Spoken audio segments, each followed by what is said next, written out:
Please be sure you've watched the first Getting Started video. We'll build on the concepts learned there. In this video, we'll create a more detailed house, learning about accuracy, drawing tips, and using offset in the Follow Me tool. To start this model, let's draw a basic rectangle. As we learned before, everything you draw in SketchUp has real dimensions.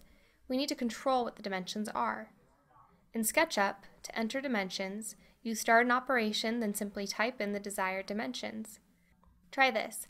Undo your rectangle if needed, then start drawing a new rectangle and type 10 apostrophe, comma, 20 apostrophe, and press the Enter key. This creates a rectangle 10 feet by 20 feet. Now start a line from this corner and draw in the red direction. Type 2M and press Enter. This creates a line that is 2 meters long. Working accurately in SketchUp is simple.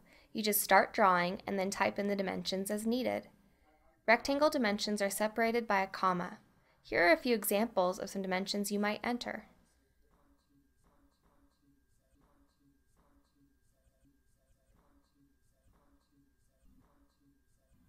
Now that you are familiar with entering dimensions, erase any existing geometry and draw a new rectangle that is 12 feet by 30 feet. Now starting from this corner, draw another rectangle adjacent to the first that is 20 feet by 10 feet. We can combine these two surfaces by erasing the separating edge. There, now this is one surface that we can push-pull. Start pulling it up and enter 10 feet.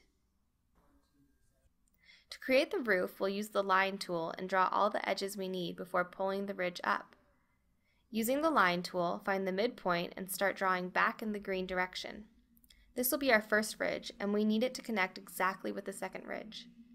To do this, simply hover, but don't click, on the midpoint here, telling SketchUp we are interested in this inference point.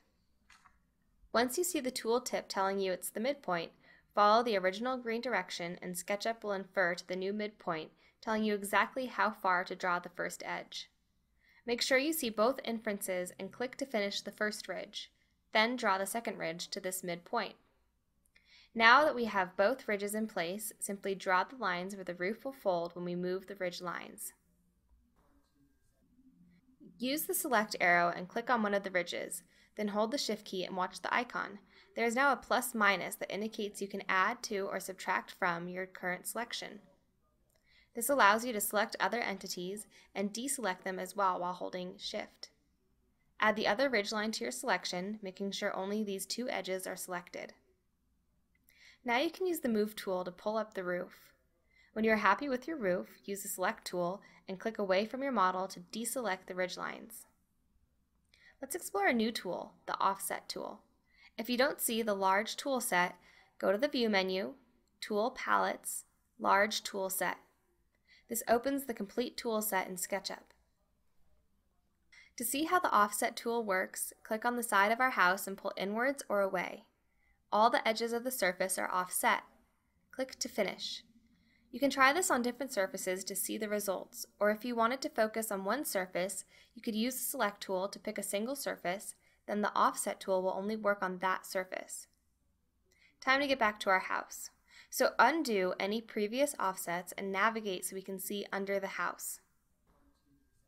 Let's offset the base of the house inwards. Select the bottom surface to focus the Offset tool, then offset the base inwards by 6 inches. Push this new surface upwards to create a roof overhang, but don't push it all the way. Leave a few inches for us to work with later. Offset can help us add some quick detail to other elements as well. Use the Rectangle tool to create a door and window. Be sure to start the door from the bottom edge.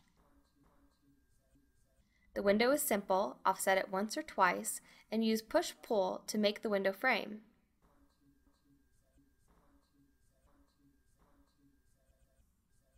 The door is a little more tricky, however. Offsetting the door creates some extra geometry that we don't need. It's easy to erase these extra edges, but there is another way to use offset that will solve this problem for us. Undo back to our simple door.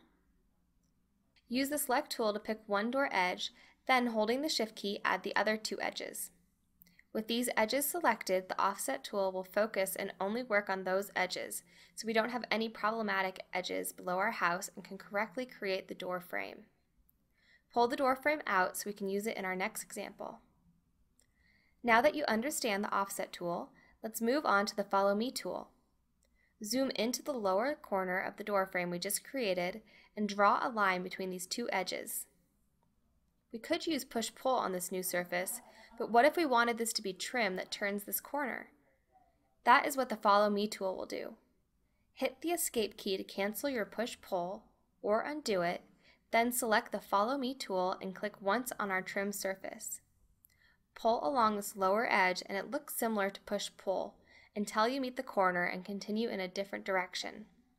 You can pull upwards or around the corner and follow any joining edges, then click to finish. The key to Follow Me is having a continuous edge to follow. Let's undo and navigate so we have a full view of the base of our house. Now use Follow Me to start following this trim all the way around the house till it meets up with the other side of the door. Just carefully follow along the edges and click to finish when you reach the inside corner of the door. Sometimes it's tricky to end the Follow Me tool at the right point, but a more sure way to use the tool is to pre-pick the path we want to choose. Undo the Follow Me action we just finished, and this time use the Select tool to choose our path. Hold the Shift key down like before, and select all the edges that go around the house, but only the edges, and make sure they are all connected or the tool won't work. With our path selected, now choose the Follow Me tool. It looks like we lost our selection, but don't worry, just click on the trim surface to pull it around the path.